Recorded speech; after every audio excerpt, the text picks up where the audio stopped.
Bonsoir et bienvenue dans votre journal de ce lundi 15 janvier. Dans cette édition, nous irons à Fontenay-le-Comte où la présidente de région a fait des annonces concernant la mobilité. Pistes cyclables, location de vélos électriques et une nouvelle ligne de car sont au programme. Au Sables-d'Olonne, nous avons suivi la sortie de l'eau de l'IMOCA du skipper Denis Van Winberg. Il rentre en chantier d'hiver. À quelques mois du Vendée Globe, le bateau est remis à neuf. Enfin, nous reviendrons sur le match de basket qui opposait le RVBC et Basketland. Les Lyonnaises ont perdu leur match 56-66. Nous entendrons l'entraîneur. Mais on commence avec des solutions de mobilité pour le Sud-Vendée. La présidente de la région, Christelle Morancet, était à Fontenay-le-Comte vendredi. Elle a annoncé qu'il n'y aurait pas de gare.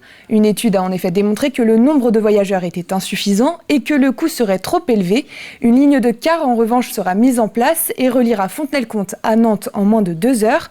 Des locations de vélos électriques en 2025 et de nouvelles pistes cyclables verront également le jour sur le territoire. Déjà, c'est une première par rapport à l'ambition qu'on souhaite développer à l'échelle régionale. Encore une fois, cette ligne de car express, c'est une première, ça se fait ici à Fontenay-le-Comte. Les locations de vélos électriques. Et donc, bien évidemment, ça veut dire que c'est un premier territoire, une première pierre. Et puis, j'espère qu'il va en appeler beaucoup d'autres sur l'ensemble de la région. Par contre, je suis assez sensible, moi, de pouvoir mesurer les actions qu'on met en place, que ça corresponde aux besoins de nos concitoyens. Donc, ça sera bien évidemment mesuré aussi. L'heure des choix approche pour l'orientation des étudiants. À partir du 17 janvier et jusqu'au 14 mars, il sera possible de constituer son dossier et de formuler ses vœux pour la rentrée prochaine sur Parcoursup. À l'heure où le champ des possibles est vaste, les établissements post-bac ouvrent leurs portes. C'était le cas de l'ICES à La Roche-sur-Yon ce samedi. L'occasion de découvrir les formations présentées comme le droit, l'économie, l'histoire ou encore les lettres, mais aussi de connaître les futurs projets de l'Institut. Nous avons l'ouverture d'une nouvelle double licence, la nouvelle double licence droit-lettres, et nous allons avoir pour la prochaine rentrée l'ouverture des diplômes qui sont accrédités par la conférence des grandes écoles. Parce que l'ICES a été intégré à la conférence des grandes écoles, l'ICES est considéré comme une grande école depuis avril 2023.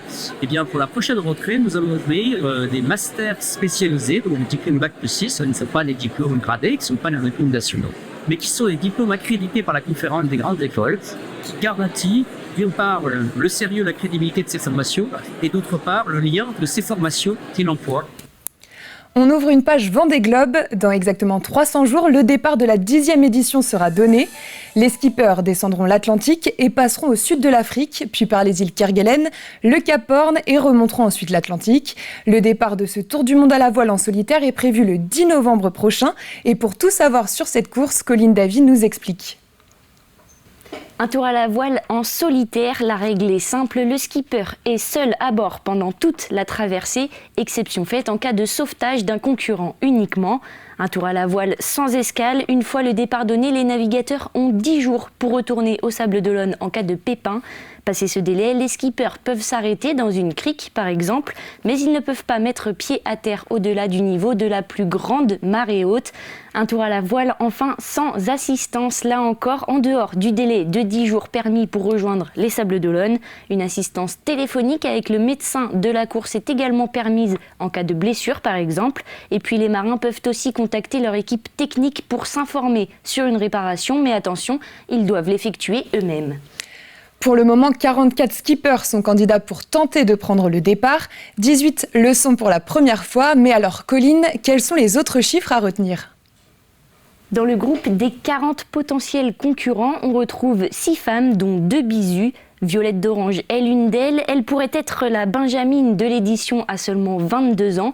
Elle navigue sur le bateau de Jean Le Cam, figure et doyen, lui, du Vendée Globe. La distance 45 000 km, soit 24 300 milles. Mais en réalité, c'est bien plus. Le vent, la houle, les courants, tout est imprévisible sur l'Everest des mers. Lors des précédentes éditions, les navigateurs ont parcouru parfois jusqu'à 52 000 km. Autre chiffre à retenir, 74 jours et 3 heures pour être exact. C'est le record de l'épreuve. Il est détenu par Armel Lecléache, actuellement engagé sur l'Arkea Ultimate Challenge. Sera-t-il battu ? Sera-t-il égalé ? La réponse, ce sera fin janvier à l'arrivée prévue des premiers skippers. Réponse donc en 2025, mais pour le moment, l'heure est à la préparation physique, mais aussi technique. Comme la plupart des skippers, Denis Van Winberg a sorti son bateau de l'eau pour le chantier d'hiver. 9 bénévoles vont maintenant s'atteler aux réparations de l'IMOCA. Ce Belge, basé au Sables d'Olonne, pourra naviguer de nouveau sur son bateau à partir de fin mars et participer aux courses qualificatives pour le Vendée Globe. Reportage de Mathis Pires. Il est 8h sur le port des Sables d'Olonne, les machines s'activent. Ok, d'accord.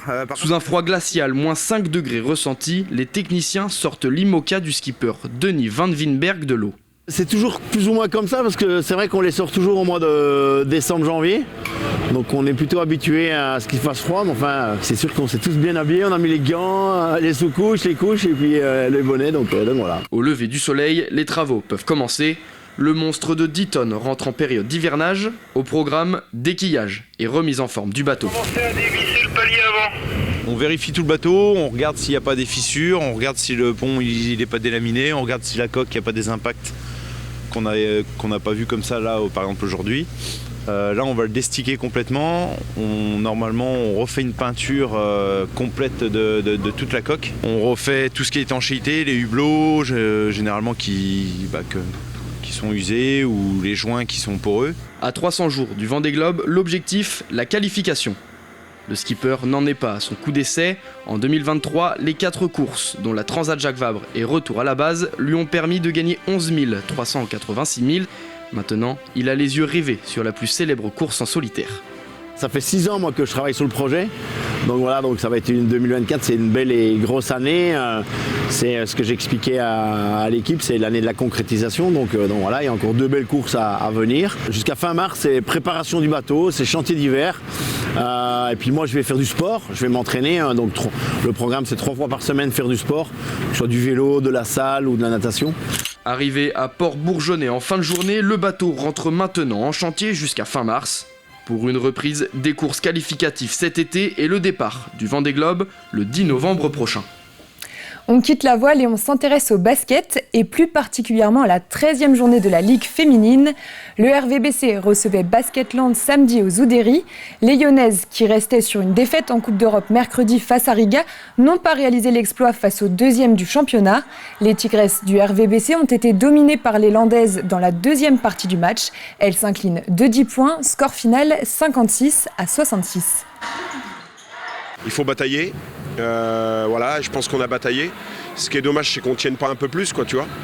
Et puis qu'on n'ait pas un peu plus d'adresse. Tu vois, le match s'est joué sans adresse parce que Basketland aussi n'a pas une grosse adresse à 3 points. La première mi-temps, elle est disputée, elle n'est pas exceptionnelle, mais elle est disputée et on tient défensivement. Et puis la deuxième mi-temps, on craque sur le milieu de 3e quart-temps. Maintenant, l'équipe, elle a du cœur, elle se bat, ça va finir par payer, c'est ce qu'on a dit aux filles. Bon, là, c'est Basketland ce soir, mais quand on va jouer les équipes qui vont être dans notre partie de tableau, voilà, il faudra prendre les matchs. La Roche Vendée Basket est donc 11e du classement de Ligue féminine. Prochain match pour la 14e journée prévu ce 28 janvier face à l'équipe de Landerneau Bretagne Basket. Toujours en basket, dimanche après-midi se disputait le derby en National 3 féminine. Riévy affrontait les Herbiers à Saint-Hilaire de Riez. C'est l'équipe qui recevait qui a remporté le match 67-58. Un match au coude à coude durant les 3 premiers quart-temps. Et c'est au cours du dernier que les Illéroises ont creusé l'écart en s'imposant. Du hand à présent avec cette rencontre qui opposait la Roche-sur-Yon à Rochechouart-Saint-Junien en National 1 féminine dans le cadre de la 13e journée. Les Vendéennes l'emportent 26-23. Un très beau match avec un départ timide en faveur tout de même de la Roche-sur-Yon qui a toujours su rester en tête même si Rochechouart est revenu au score à quelques reprises. Une mention particulière à la gardienne lyonnaise Milicha Cubrilo qui a fait un très beau match en arrêtant 21 ballons adverses. Écoutez les mots de l'entraîneur de la Roche-Vendée Handball. En première mi-temps, on est vraiment dans le projet, on a trop d'immanquables à s'y mettre sur les ailes, et ce qui fait qu'on décroche pas vraiment. Mélie fait une partasse incroyable dans les buts, dans les face-à-face à s'y mettre, je pense qu'elle a écœuré tout le monde ce soir. Donc la première mi-temps un peu timorée, je pense qu'on s'attendait pas à ça par rapport à la gardienne de but qui nous a bien mis en difficulté. Et en deuxième mi-temps, c'est là où on voit que le groupe il a beaucoup avancé dans la lucidité, dans la maturité aussi, parce qu'on aurait pu craquer, il y a un moment où Hervé à égalité, on bafouille un peu, et finalement on se rappuie sur des choses solides et claires que tout le monde maîtrise et derrière on arrive à faire la différence. Du volley maintenant, en National 3 masculine pour la 11e journée. Montaigu-Vendée-Boufféré recevait Ramonville dimanche matin. Les Vendéens l'ont emporté 3-7-0, 25-21 le premier, 25-20 le deuxième et 25-22 le troisième. L'équipe de Ramonville, pourtant 5e du classement, a dû s'incliner face à un adversaire de très bon niveau. Cette victoire permet à l'équipe vendéenne de monter à la 9e place du classement de National 3. Sport, toujours avec le nom des porteurs de la flamme paralympique qui ont été dévoilés. Ils sont 1000 à être sélectionnés dans toute la France et en Vendée, 3 noms sont sortis. Fabrice Dubois, pilote de handicart, Flavie Kévo, joueuse de tennis de table adapté et Ludovic Pontoro, bénévole dans le domaine associatif lyonnais. Ils porteront la flamme le 25 août prochain. La flamme des Jeux Olympiques, elle, sera portée par une centaine de Vendéens le 4 juin prochain. Un relais collectif qui sera mené par la double médaillée olympique de planche à voile, Charlène Picon. Elle ne porte pas la flamme, mais la couronne. La Miss Vendée 2024, c'est elle, Victoire Martin. Elle a 19 ans et elle est originaire de l'Herbergement. Elle a été élue samedi soir à Esnay face à 11 concurrentes. C'était la première édition hors du giron de Miss France, c'est-à-dire que Victoire Martin ne pourra pas prétendre au titre national. On jette un coup d'œil sur le ciel de demain matin avant de se quitter. Un temps voilé dans les terres et plus nuageux sur le littoral. Côté température, la maximale sera de 4 degrés sur l'île Dieu et la minimale sera de 0 degrés à Montaigu-Vendée et Pouzauges. C'est la fin de ce journal, merci de l'avoir suivi. Votre prochain rendez-vous avec l'actualité vendéenne, ce sera demain matin dans la matinale à partir de 7h avec François Pérez. Très bonne soirée.